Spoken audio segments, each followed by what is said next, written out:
목사님 오늘 처음 사회를 봐서 사실 개인적으로는 걱정했는데 역시 서울에 분목설에 있을 때 선임 분목설에 있었다는데 역시 잘합니다. 우리 고인수 목사님이 이제 내일부터 휴가를 가게 됩니다. 우리 교회 분목회사들이 참 미안한 마음이 있는데 너무 설교가 많아요. 이제 유초등부도 학생의 청년의 설교를 준비해야 되고 또 주마다 오예배 또 수예배 또 설교 또 심야기도 설교를 준비해야 되고 그렇습니다. 한 주간 동안 휴가 기간에 잘 쉬고 올 수 있도록 또 여러분 여유가 있으면은 또 이렇게 잘 쉬다 오십시오라고 하면서 뭔지 아시겠죠? 할렐루야. 하나님의 크고 놀라우신 은혜와 사랑과 축복이 여러분 모두와 이 시간 영상으로 예배되는 모든 가정 위에 충만하게 임하기를 주님의 이름으로 축원합니다. 다 같이 따라하시기 바랍니다. 믿음으로 아멘합시다. 믿음으로 아멘합시다. 소망으로 칭찬합시다. 소망으로 칭찬합시다. 사랑으로 인사합시다. 사랑으로 인사합시다. 서로 인사할까요? 당신은 우리 교회 보배입니다. 당신은 우리 교회 보배입니다. 우리 축복성 부르겠습니다.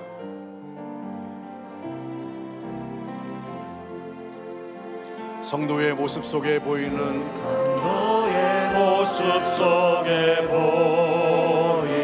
하나님 형상 아름다워라. 하나님 형상 아름다워라.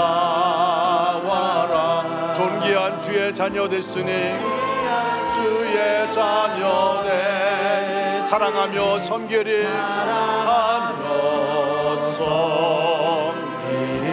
우리의 모임 중에 임하신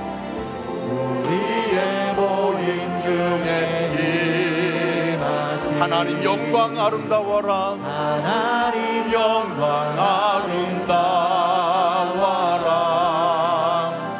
존귀한 왕이 여기 계시니 사랑하며 섬기리. 할렐루야. 세계적인 줄타기 고개사 찰스 브론디의 이야기입니다. 1858년 6월 30일 찰스 브론디는 330m의 넓이와 48m의 높이의 나이아가라 폭포 위에서 외줄타기에 성공했습니다. 40파운드의 장대로 균형을 잡으며 한 발씩 한 발씩 폭포 맞은편 땅을 밟자 구경꾼들의 우레와 같은 박수 소리와 함성이 터져 나왔습니다. 모두가 한 걸음 한 걸음 내릴 때마다 긴장을 했고, 그런데 무사히 도착하니까 얼마나 그 광경이 좋았던지 우레 같은 박수와 함성과 함께 박수 소리가 나왔는데, 이 블론디가 성공한 다음에 이렇게 외쳤습니다. 내가 다른 한 사람을 얻고 건너갈 수 있다고 믿으십니까? 라고 말했더니 모두가 예 하고 큰 소리로 외쳤습니다.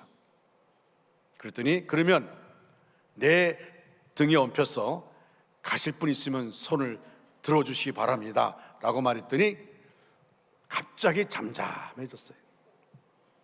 한참을 기다려도 손을 드는 사람이 없었습니다.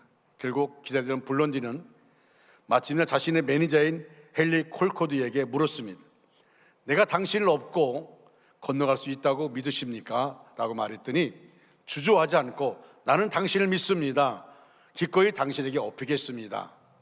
그래서 콜코드를 얻고 다시 외줄을 타고 건너기 시작합니다.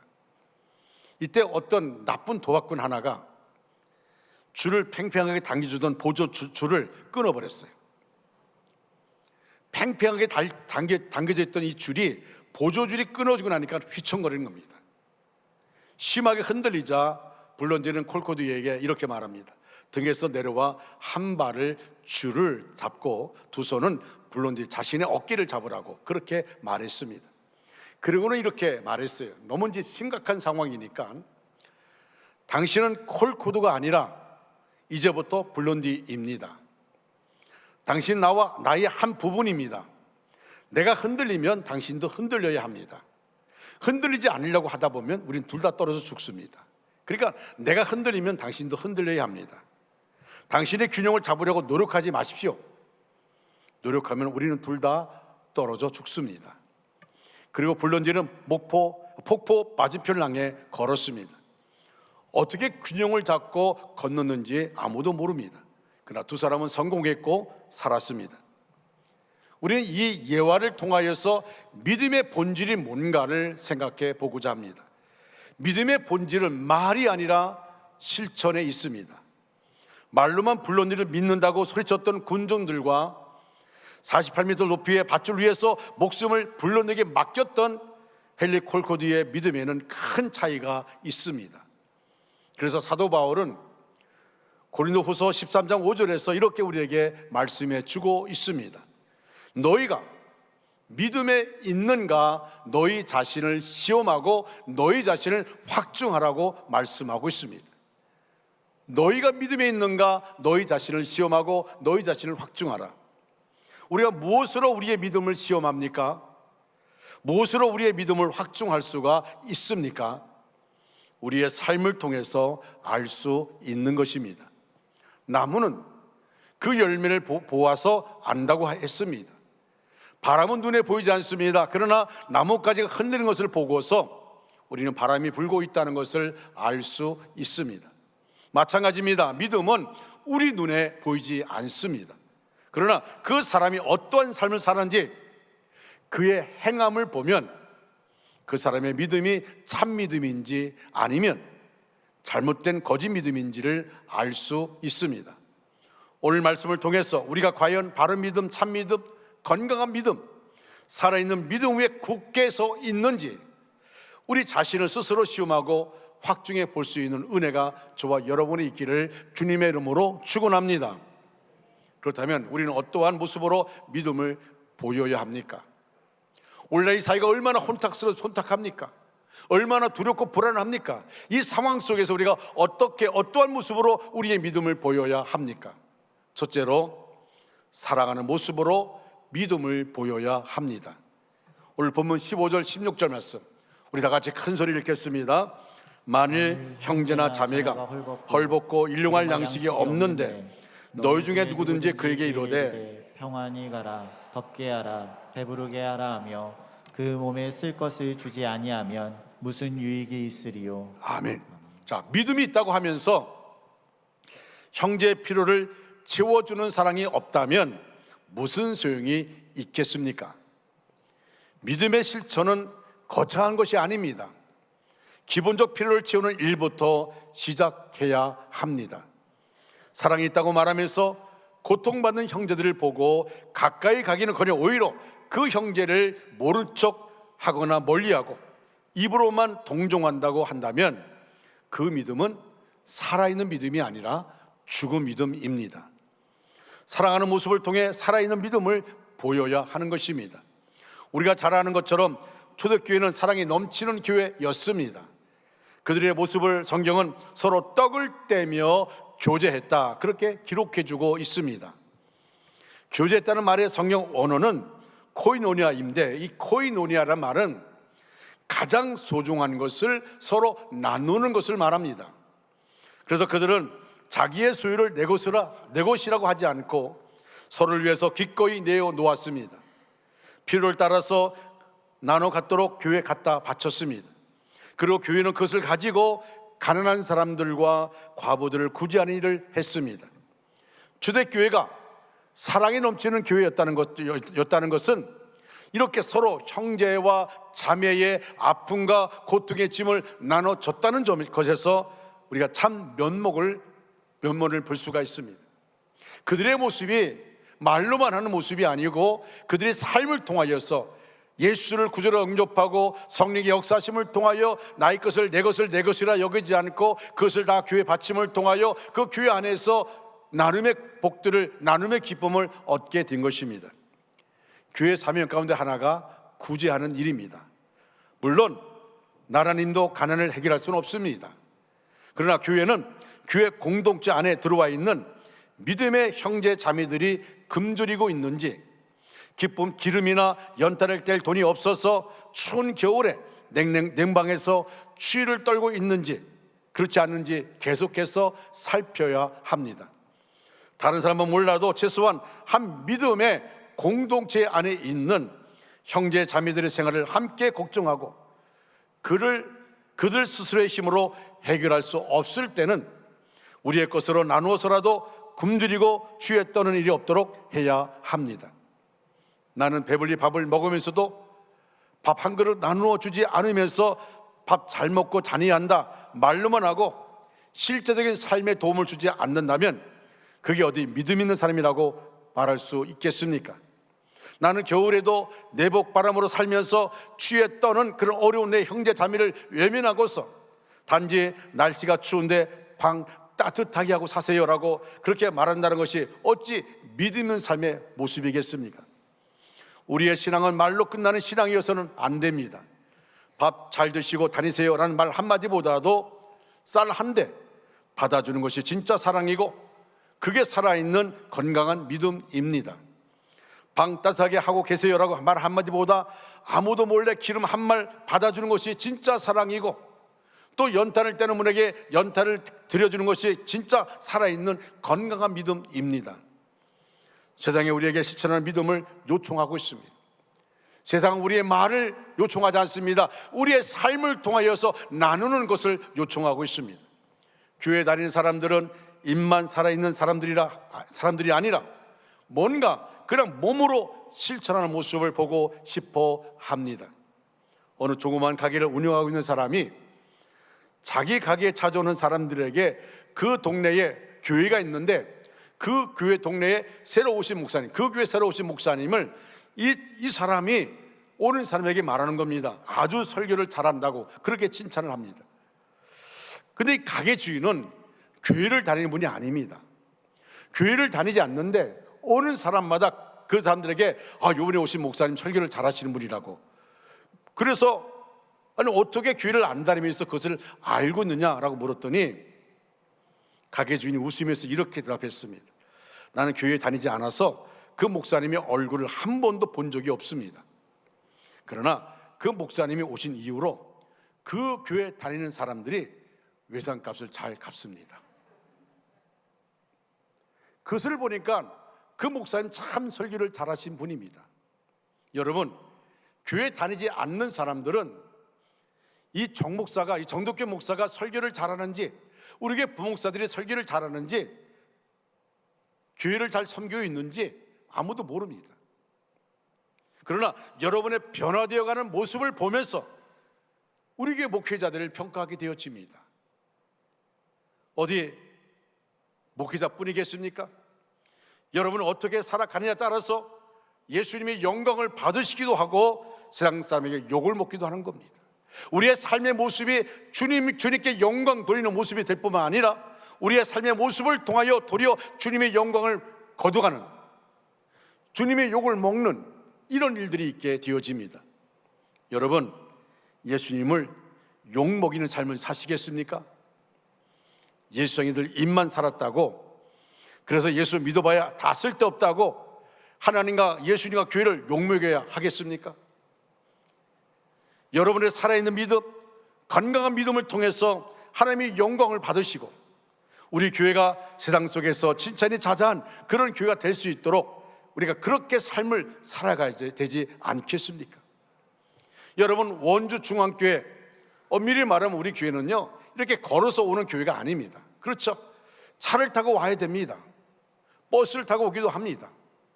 그런데 여러분, 우리 교회가 부흥되어지고 그러게 하기 위해서는 우리가 있는 곳에서, 우리 가정 안에서, 우리 직장 안에서, 우리 사업장 안에서, 우리 삶의 터전에서 우리의 모습이 전도가 되어지는 것입니다.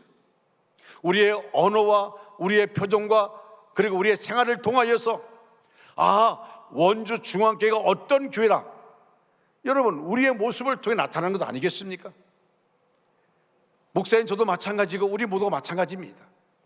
여러분, 원주 중앙교회를 알리는 것은 물론 우리 교회가 정말 추위에도 더위에도 나가서 복음을 전하는 전도자들이 있습니다.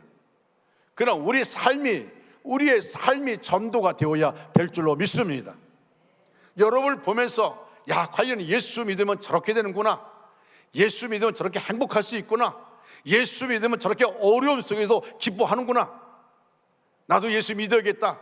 그래서 교회에 나오는 이런 역사 있는 교회가 바로 건강한 교회요, 그런 성도가 건강한 성도가 되는 것입니다. 저는 우리 교회가 그런 교회 되기를 간절히 소원합니다. 우리 한 사람 한 사람이 그런 모습 되어야 됩니다. 저도 마찬가지입니다. 원주 중앙교회 담임 목사로서 이 원주시에서 누구를 만나든 그 안에서 내 말하는 것, 내 표정, 내 행동 아주 깊이 생각을 합니다. 여러분, 사람들에게 우리가 보여주는 모습들, 우리가 말하는 내용들, 이것이 다 들려진다는 사실을 우리가 알아야 합니다. 여러분, 전에 제가 당직에 있을 때에 그 어려움 나는 분이 가기를 하고 있었는데 너무 어려운 거예요. 근데 그 주인이 자꾸 더 어려움을 줍니다. 근데 알고 보니까 그 주인은 감리교회 권사님이세요. 그 감리교회 안에서는 참 믿음 좋다고 얘기합니다. 그런데 그 사람을 만나는 사람마다 그 사람 때문에 상처를 받아요. 여러분, 이것이 믿음 좋은 겁니까? 이것을 믿음 좋다고 얘기할 수 있습니까? 우리는 교회 안에서만의 믿음이 아닙니다. 우리는 삶을 통하여 우리가 어느 곳에 머물러 있든지 그곳에서 우리를 통하여 주님이 증거되는 그런 삶을 우리가 살아가야 될 줄로 믿습니다. 두 번째로, 행동하는 모습으로 건강한 믿음을 보여야 합니다. 여러분, 교회 오래 다녔다고 믿음이 좋은 것 아닙니다. 좋은 믿음, 건강한 믿음은 얼마나 교회 오래 다녔냐 하는 것에 있지 않습니다. 마찬가지로 건강한 믿음이란 것은 성경에 대한 지식이나 성경을 얼마나 많이 알고 있느냐, 얼마나 많이 읽고 있느냐, 이것 가지고 평가하는 게 아닙니다. 물론 우리는 성경을 많이 읽어야 됩니다. 말씀 많이 묵상해야 됩니다. 그런데 우리가 성경의 신구약을 다 달달 외우고 있다 할지라도 그 말씀대로 살지 않으면 소용없습니다. 여러분, 성경 말씀 가운데 보면 말세에 어떤 자가 복이 있다 했습니까? 말씀을 듣고 읽고, 그 다음에 중요한 게 뭡니까? 지켜 행하는 자가 복이 있다고 했습니다. 우리는 말씀을 듣습니다. 말씀을 읽습니다. 그것으로 끝나면 아무 소용없습니다. 내가 들은 말씀을 가지고 나가서 전하는 겁니다. 그 말씀대로 살아가는 겁니다. 오늘 장로님이 기도한 대로 우리가 말씀을 듣고 그 말씀대로 살아가는 것, 그 말씀대로 말씀을 가지고 우리가 걸음을 걷는 것, 이것이 중요한 것입니다. 오늘 본문 19절에서 야고보 사도는 이렇게 질문합니다. 내가 하나님은 한 분이신 줄을 믿느냐? 잘하는도다. 귀신들도 믿고 떠느니라 라고 말합니다. 사람들이 주님을 믿는다고 입으로 고백하는 내용은 귀신들도 그렇게 고백한다는 것입니다. 실제로 그렇습니다. 마가복음 5장에 보면 예수님께서 이방 지역 거라사에서 귀신들이 사람을 고치시는 이야기가 기록되어 있습니다. 예수님께서 갈릴리 바다를 건너 거라사 지방 해안에 도착하셨습니다. 막 배에서 내리실 때 이 귀신들이 사람이 멀리서 예수님을 보고 달려왔습니다. 그리고 예수님께 절하면서 큰 소리로 이렇게 말합니다. 지극히 높으신 하나님의 아들 예수여. 여러분, 귀신이 지금 주 앞에 나와서 달려와서 주 앞에 나와서 엎드리면서 하는 말이 지극히 높으신 하나님의 아들 예수여라고 말합니다. 여러분, 예수님을 하나님의 아들이라고 부른 것입니다. 아직 아무도, 그 당시만 해도 아직 아무도 예수님의 정체를 모를 때입니다. 그냥 선생으로, 선지자로 그렇게 알 때입니다. 근데 이 귀신이 달려와서 엎드리면서 말한 겁니다. 그 누구도 예수님을 하나님의 아들이라고 고백한 일이 없는 때입니다. 나중에 1년, 2년이 지난 뒤에 베드로가 가이사랴 빌립보에서 처음으로 예수님을 하나님의 아들이라고 고백했습니다. 이때 예수님께서 너무 기뻐하셨어. 예수님이 듣고 싶은 고백을 들어서, 그래서 이 고백 위에, 이 고백의 믿음 위에 교회를 세우겠다고 말씀하셨습니다. 이것은 무슨 말일까요? 귀신들도 우리 그리스도인들이 하는 믿음의 고백을 할 수 있다는 것입니다. 우리가 가진 영적인 그 지식을 우리보다 더 잘 알고 있다는 것입니다. 그런데 왜 저들은 구원을 받지 못하는 것일까요? 한마디로 믿음의 역사를 나타내지 못했기 때문입니다. 그 믿음으로 하나님께 예배드리지 못합니다. 그 믿음으로 기도하지 못합니다. 그 믿음으로 봉사하지 못합니다. 그 믿음으로 헌금하지 못합니다. 그 믿음으로 어려운 이웃을 돕지 못합니다. 그 믿음으로 전도하지 못합니다. 그렇습니다. 우리가 신앙을 가지고만 있다면 그 믿음은 귀신의 믿음과 같은 것입니다. 우리의 믿음이 귀신의 믿음과 다르려면 구체적으로 행동해야 합니다. 그럴 때 우리는 신앙하는 사람들, 믿음으로 행하는 사람들이 되는 것입니다. 우리 기독교의 신앙은 단지 하나님에 대해서 아는 것에 머물러서는 안 되고 우리의 삶으로 하나님의 자녀인과 하나님의 뜻에 순종하여 살아간다는 것을 보여주어야 합니다. 그래서 야고보 사도는 믿음의 조상이라 불리우는 아브라함의 이야기를 하면서 진정 건강한 믿음이 무엇인지를 우리에게 보여주고 있습니다. 우리 신앙인은 아브라함 같은 믿음이어야 합니다. 그래서 믿음의 조상 아브라함 이렇게 말합니다. 여러분, 오늘 본문 21절과 22절 말씀을 우리 다 같이 읽겠습니다. 우리 조상 아브라함이 그 아들 이삭을 제단에 바칠 때에 행함으로 의롭다 하심을 받은 것이 아니냐. 네가 보거니와 믿음이 그의 행함과 함께 일하고 믿음으로 행함으로 믿음이 온전하게 되었느니라. 아멘. 자, 야고보 사도가 창세기 22장에 나오는 아브라함이 아들 이삭을 번제로 바친 사건을 해석한 말씀입니다. 그런데 여기서 한 가지 살펴보아야 할 것이 있습니다. 같은 아브라함이 이삭을 번제로 바친 사건에 대해서 야고보 사도의 해석과 바울 사도의 해석이 다른 것처럼 보인다는 말입니다. 로마서 4장을 보면 바울은 이 사건을 아브라함이 의롭다 하심을 받은 것은 그의 믿음 때문이었다고 해석했습니다. 그런데 오늘 본문에서 야고보 사도는 아브라함이 의롭게 된 것은 행함 때문이라고 해석한 것입니다. 그러나 자세히 살펴보면 같은 내용에 대해서 표현이 다를 뿐입니다. 바울 사도가 말씀하고 있는 믿음은 행함으로 나타난 믿음을 말하는 것이고, 야고보 사도가 말씀하고 있는 행함은 단순한 행함이 아니라 믿음의 행함인 것입니다. 그러니까 두 사람 다 행함으로 나타난 믿음을 강조하고 있는 것이라고 할 수 있습니다. 우리는 본문을 통해서 믿음으로 행하는 사람의 대표적인 예로 아브라함을 보게 됩니다. 특히 아브라함은 믿음을 행동으로 나타낼 때에 넘어서기 힘든 장벽을 뛰어넘고 있습니다. 바로 내어놓는 것입니다. 아브라함은 100세에 낳은 그 아들을 내어놓았습니다. 자기 생명보다 더 소중하게 여기고 있던 아들 이삭을 내어놓은 것입니다. 그렇습니다. 우리가 믿음으로 행하는 사람의 길로 가지 못하고 단지 믿음을 가진 사람의 자리에 머물러 있는 가장 큰 이유 가운데 하나는 내어놓지 못하기 때문입니다. 요한복음 6장을 보면요, 오병이어의 기적이 나옵니다.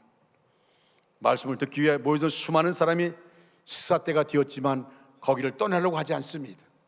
여러분, 장정만 5,000명 그렇게 말하면요, 어린아이, 여인들, 노인과 합하면 거의 어떤 역사가는 한 2만 명이 그 자리에 모였다고 말합니다.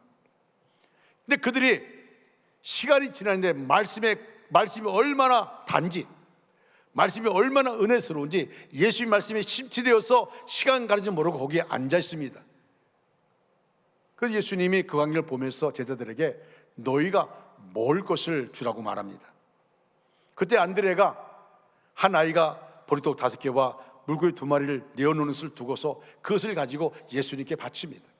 그것을 통하여 오병이어의 기적이 나타나게 된 것입니다. 이 이적이 가능했던 이유 가운데 하나가 뭡니까? 한 아이의 내려놓음에 있습니다. 어떤 주석가는 이렇게 말합니다. 그 당시에 그 많은 사람 가운데 이 아이만 도시락에 있었던 것이 아니라고 말합니다. 여러분, 그 수많은 사람 가운데 자기 먹을 것을 안 가진 사람, 가지고 있는 사람이 없겠습니까? 아마 어떤 사람은 자기 먹을 것을 가지고 있는 사람이 있을 겁니다.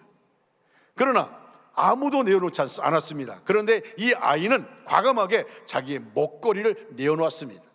이 작은 내려놓음이 놀라운 역사를 이루어낸 것입니다. 그렇습니다. 이렇게 내어놓을 수 있는 사람들, 그들의 믿음으로 행하는 사람들인 것입니다. 내어놓을 수 있는 사람, 그 사람을 통하여 하나님은 역사하십니다. 아브라함이 자기 생명보다 귀한 아들 이삭을 번제물로 드릴 때에 하나님은 아브라함에게 말합니다. 여러분 창세기 22장 말씀 보면 하나님이 아브라함을 시험하사 그렇게 말합니다. 이 말이 뭡니까? 100세에 낳은 아들 이삭. 한번 생각해 보세요. 이삭이 얼마나 귀하겠어요? 얼마나 사랑스럽겠습니까? 전에는 이삭이 없을 때는 아브라함은 하나님께 집중했습니다. 하나님을 바라봤습니다. 하나님과 교제했습니다. 그런데 이삭을 얻고 난 후에는 그냥 눈만 뜨면 이삭, 눈만 뜨면 이삭을 찾는 거예요. 이삭 어디 있냐고. 이삭을 품에 안고 좋아하고, 이삭이 재롱 뜨면 좋아하고, 그냥 이삭. 그러니까 하나님이, 참 하나님은 그냥 놔두시지. 하나님은 질투의 하나님이라고 했습니다. 하나님이 아브라함을 시험한 겁니다. 내가 아브라함에게 선물로 이삭을 줬는데 이삭이 지금 선물에만 관심 있는 거예요. 이삭에게만 집중해 있는 겁니다. 그래서 하나님이 아브라함을 시험했습니다. 그리고 그 이삭을 모리아 산에 가서 번제물을 바치라 말합니다. 그런데 아브라함 마음속에 그 이삭까지, 자기 생명보다 귀한 이삭까지 내려놓을 마음을 갖고 있는 겁니다. 그래서 번제물을 바치려고 제단 위에 올려놓고 칼을 찌르는 순간에 하나님이 아브라함을 부릅니다. 여러분 오늘 본문의 말씀 가운데 보니까 아브라함아 이렇게 부릅니다. 여러분 내가 이렇게 말한 것처럼 아브라함아 이렇게 부르면 벌써 이삭은 죽었어요. 그렇죠? 칼을 들어서 찌르는 순간에 아브라함아 죽은 거예요. 여러분 왜 아브라함아 두 번 나온지 아십니까? 하나님이 급하셨어요. 그래서 하나님이 그 순간 아브라함아 라고 부른 겁니다. 그 아이에게 손을 내지 마라.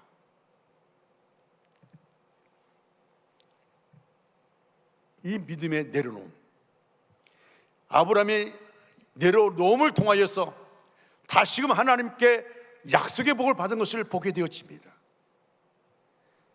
여러분 하나님, 우리가 하나님을 사랑한다고 고백할 때도 기뻐하시지만 사랑한다는 것을 우리의 삶으로 보여줄 때 더 기뻐하십니다. 내 삶의 우선순위가 세상에 있는 것이 아니라, 물질에 있는 것이 아니라, 명예나 권세에 있는 것이 아니라 내 삶의 우선순위가 하나님께 있을 때, 그래서 하나님을 내가 사랑하기 때문에 우리가 일을 행할 때 하나님은 그것을 보고 기뻐하십니다. 우리가 하나님을 믿는다고 고백할 때도 우리를 기뻐하시지만 정말 우리의 살아있는, 사랑을 가지고 살아있는 모습들, 내가 하나님을 사랑하기 때문에, 주님의 사랑이 나를 강권하시기 때문에 내가 그 사랑을 가지고 사랑을 나눌 때 기뻐하시는 겁니다. 세 번째로, 구원하는 모습으로 믿음을 보여야 합니다. 영혼을 위한 닭고기 수프에 나오는 안소니 로빈에 관한 이야기입니다. 먹을 것이 떨어져 굶주리던 추수감사절 날, 안소니 로빈 집에는 아무것도 먹을 것이 없었어요. 추수감사절 날 이제 그냥 굶고 살아야 됩니다. 그냥 그 마음을 지내야 됩니다. 근데 누가 찾아와서 문을 두드렸습니다. 나가보니 한 남자가 음식 바구니와 칠면조 그리고 요리할 냄비까지 담겨있는 그 상자를 들고 문 앞에 서 있었습니다. 믿어지지 않았습니다. 오늘 저녁은 굶나 보다라고 생각했는데 믿어지지 않는 광경이 있는 겁니다. 아버지가 그에게 물었습니다. 당신은 누구입니까? 어디서 왔습니까?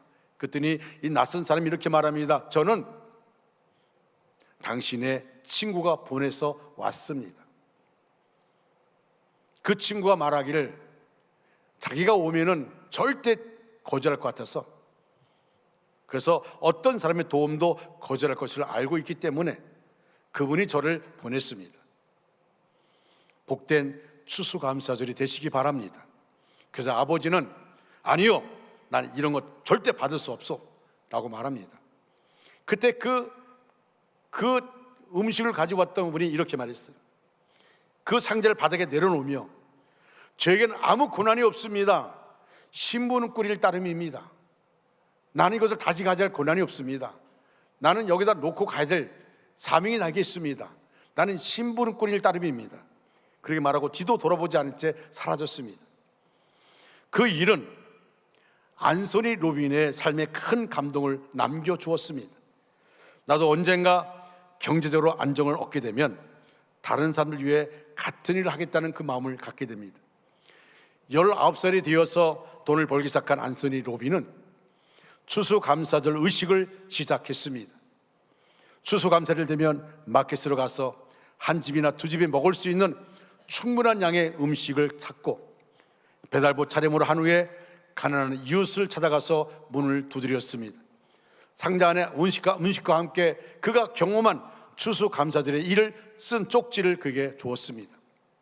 그 쪽지의 마지막에 이렇게 써 있습니다. 이 선물에 보답하고자 한다면 당신도 언젠가 형편이 나아질 때 다른 사람을 위해 저와 같은 일을 해 주십시오. 해마다 실천하는 추수감사절 의식을 통해 안소니는 그동안 자신이 벌은 금액보다 훨씬 더 많은 그런 생명을 얻을 수가 있게 되었다고 고백합니다. 오늘 주께서 우리에게 말씀합니다. 내 이웃에게 선한 일을 하라. 구원은 믿음으로 받습니다. 그리고 그러나 마지막 최후의 심판은 믿음으로 하는 것이 아니라 행위를 통해 나타납니다. 우리가 믿음으로 구원받지만 상급은 행위를 통해서 나타나는 것입니다. 그러므로 우리는 주님 앞에 내놓아야 할 착한 일이 있어야 합니다. 여러분, 살아있는 믿음은 행동하는 믿음이요, 행동하는 믿음은 사랑하는 이웃들에게 선한 행동을 하는 것입니다. 특히 이웃에게 전도하는 것은 하나님이 너무너무 기뻐하시는 일입니다. 우리는 하나님 앞에 설 때에 칭찬받는 존재로 서는 소망을 품어야 합니다. 여러분, 우리 교회는 매주 목요일날 되면 목요 전도팀이 모여서 전도할 것을 싸고 그것을 만들어서 나가서 전합니다. 아무리 추워도 더워도 그 일을 합니다. 근데 그런 길을 하면서 어떤 분은 이런 마음 가질 때가 있어요. 왜 열매가 없나? 좀 누가 전도 받았으면 좋겠는데, 그런 마음 가질 수 있습니다. 어느 분의 간증입니다. 그분이 몇 년 동안 그 일 하다가 너무 힘들었답니다. 열매가 없으니까 내가 하는 일이 이게 헛된 것인가? 근데 그날 밤에 꿈을 꿨어요. 어떤 꿈을 꿨냐면 자기가 천국에 들어갔는데 여러 사람들이 막 자기에게 달려오는 거예요. 근데 아무도 모르겠어요. 그들이 누군지 모르겠어요. 근데 막 자기에게 달려와서 자기 손을 붙잡고 고맙다고, 너무 고맙다고, 막 자기 등에 손을 얹고 너무 고맙다고. 그래서 왜 그런가 했더니 자기들을 구원해 주셔서 고맙다는 거예요. 아니, 이때까지 난 전도지만 놀아주고 그랬는데 열매가 없는데 고맙다는 겁니다. 이유가 뭔가 했더니 그 전도지를 받아서 가다가 전도지를 읽다가 예수님에 대한 관심을 갖게 된 사람도 있고, 그리고 교회를 나가게 된 사람도 있고, 근데 그런 사람들이 그분들이 먼저 천국에 가서 그래서 이분을 만나고는 너무 고맙다고 막 손을 잡고 막 같이 좋아하는 겁니다. 여러분, 그 광경을 바라보는 하나님은 어떠실까요? 하나님이 얼마나 기뻐했을까요? 우리 교회는 지금 학교 아이들 관심 가지고 학교 앞에서 전도하는 사람들도 있게 되었습니다. 그들이 자진해서 그 일을 합니다. 어느 의사의 간증입니다. 그는 개인병원을 개업하게 되었습니다. 그는 늦은 밤 문을 닫으면 모든 직원을 퇴근시키고 금고 앞에 앉아서 그날 번 돈을 세면서 하루의 피곤을 씻곤 했습니다. 매 순간의 관심은 돈이었습니다. 어느 날 밤 책상 위에 돈을 쌓아놓고 열심히 세던 그는 문득 이런 생각이 들었습니다.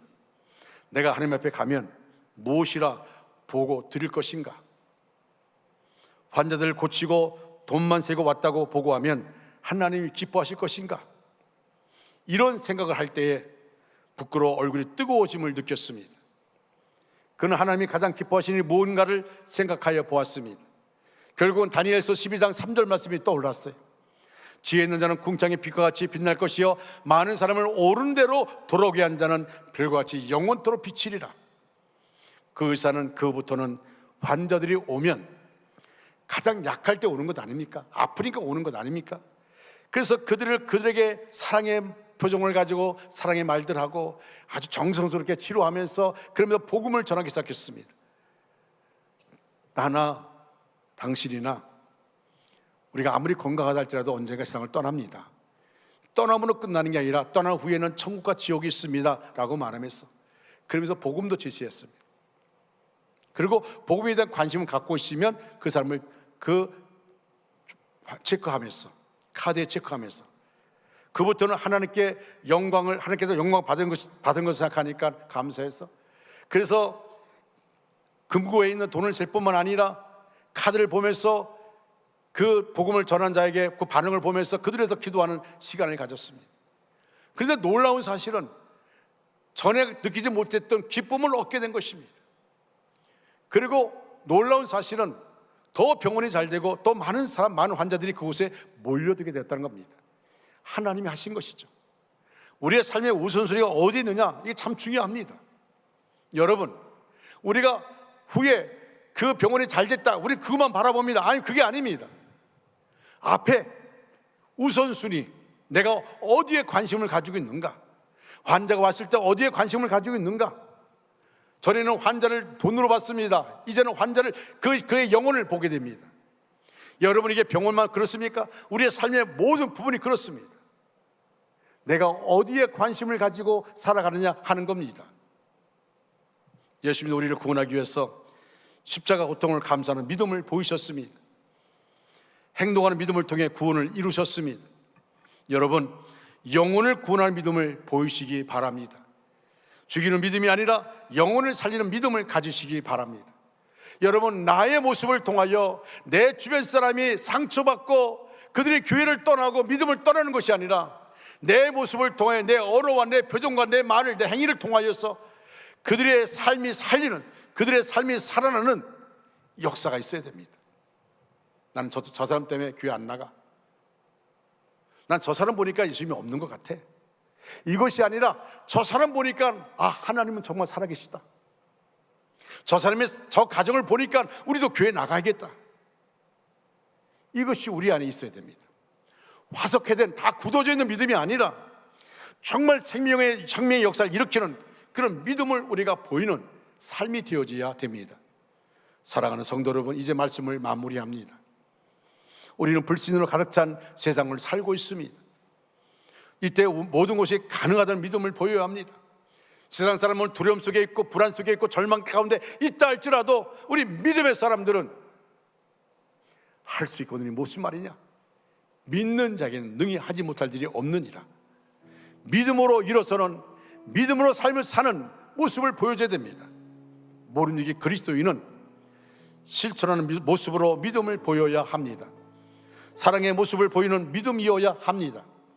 행동하는 모습으로 믿음을 보여야 합니다. 그리고 생명을 구원하는 모습으로 그 믿음을 보이는 복된 저와 여러분 되시기를 주님의 이름으로 축원합니다. 다 같이 일어나셔서 선한 능력으로 찬양하겠습니다.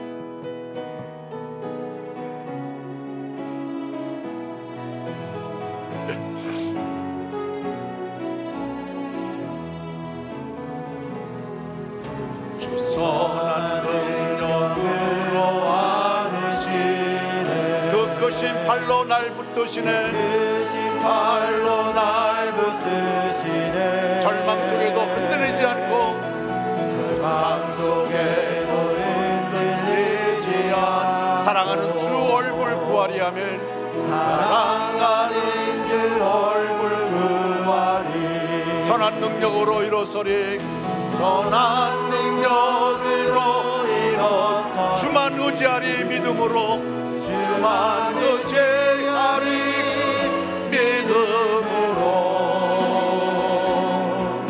우리 고대 안에 주 오실 그날 영광의 새날을 맞이하리. 이전에 괴로운 날 내워싸도 고난의 길을 걷는다 해도 주님께 모든 맡긴 우리 영혼 끝내 승리의 날을 맞으리. 아멘. 선한 능력으로 일어서리, 주만 의지하리 믿음으로. 우리 고대 안에 주 오실 그날 영광의 새날을 맞이하리. 주님이 마신 고난의 쓴 잔을 이미 마신 고난의 쓴 잔 우리도 감사하며 받으리. 우리도 감사하며 받으리. 주님의 남은 고난 채워가며 주님의 남은 고난 채워가 예수와 복음 위에 살리라면 예수와 복음 위에 살리라. 선한 능력으로 선한 능력으로 일어서리. 주만 어찌하래 믿음으로 우리 고대 안에 주 오실 그날 승리의 새날을 맞이. 우리의 두 손 들고 선한 능력으로 일어서리. 선한 능력으로 주만 의지하겠습니다. 믿음으로 나가겠습니다. 주만 의지하리. 믿음으로 우리 고대 안에 주 오실 그날 승리의 새날을 맞이하리. 그렇습니다. 주님, 선한 능력으로 일어서겠습니다. 주님만 의지하겠습니다. 믿음으로 나가겠습니다. 믿음으로 행하겠습니다. 하나님, 입술로만 주여 주여 하는 것이 아니라 하나님 아버지 뜻대로 삶을 살아가는 우리 모두가 되기를 원합니다. 우리의 삶의 흔적마다 예수님의 흔적, 십자가의 흔적이 있기를 간절히 소원합니다. 우리가 걸어가는 곳마다 죽이는 역사가 아니라 살아 숨쉬는 역사가 있기를 간절히 소원합니다. 하나님, 우리를 붙잡아 주시옵소서. 우리의 생각과 우리의 언어와 우리의 표정과 우리의 삶을 붙잡아 주셔서 하나님 앞에 더 가까이 나가며 성결한 삶을 살아가는 우리 모두가 되게 하여 주시옵소서. 지금은 우리 구주 예수 그리스도의 은혜와 하나님 아버지의 극진하신 사랑하심과 성령님의 감화 감동 내주의로 충만 역사하심이 우리 전체 위에, 우리의 가정과 생업과 사업과 그 위에, 원주 땅과 대한민국과 세계 도처에 목숨 걸고 복음을 전하는 선교사들 위해 이제로부터 영원토록 함께 하시기를 간절히 축원하옵나이다. 아멘.